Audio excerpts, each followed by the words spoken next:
Et donc, moi, je ne veux pas interpréter ça, je ne veux pas lire le MRC à la première lecture. J'analyse encore pour savoir ce que le MRC... Mais je peux aussi un petit peu dire que ce que le MRC veut là qu'on libère Danton. Et il ne lâchera pas. Parce qu'ils font d'abord un sophisme. Le premier sophisme, d'accuser les gens de troubles de l'ordre public alors qu'ils ne l'ont pas fait. Moi, j'ai regardé les marches du 26 janvier. J'étais dans mon bureau, je travaillais. Lorsque les marches ont commencé vers 8h30, la première image, Fogué, quand on tire sur Fogué, il est 11h48 quand j'ai la première image. Quand on tire sur l'avocat là, il est 17h45, quelque chose comme ça. Les gens qui ont commencé la marche à 8h30, vous ne me montrez pas une seule chose qu'ils ont troublée. C'est une faute, ça c'est clair. De faire la marche interdite, elle a ses sanctions et ses procédures. Quand on fait une marche interdite, on est inculpé, point. On n'est pas arrêté.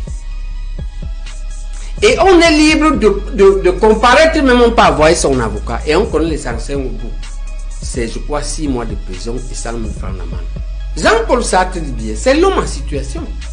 Lorsqu'on te demande d'opprimer un citoyen, tu choisis entre ton travail et l'oppression du citoyen. Même si c'est ton chef qui le demande. Et si tu opprimes le citoyen, tu as choisi d'opprimer le citoyen. Tu ne peux pas dire que lorsqu'on te dit d'arrêter les gens ou de les gazer, tu as choisi de les gazer et sauver ta carrière. C'est la même chose si on te demande de tuer. Parce qu'on va aller plus loin, on va te demander. Si on te demande de tuer ta femme, tu vas tuer. Parce que ton chef t'a dit de tuer ta femme, tu ne vas pas tuer. Donc quand on te demande de tuer la vente du bazar, tu tues. Donc tu peux refuser. Tu décides seulement de tuer. Donc même l'exécuteur, c'est comme le crime. Il y a le commanditaire, il y a l'ordonnateur, il y a l'éclaireur, et il y a l'exécuteur. Chacun a sa sanction. Il faut arrêter de croire que ce sera un homme. Ce sera tout le monde qui a fait. Je ne veux pas forcément dire que mes compatriotes de Bamenda ont subi les mêmes préjudices que moi. Je ne suis pas sûr.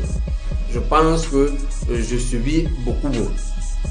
Mais par rapport aux autres Camerounais, il se trouve que pour la même malgouvernance, parce que c'est le même régime, et ils prennent les armes, le MRC prend les manifestations civiques, c'est-à-dire les marches pacifiques, la brigade anti-cardinal saccage les ambassades, les intellectuels Achille Membe écrit, écrivent,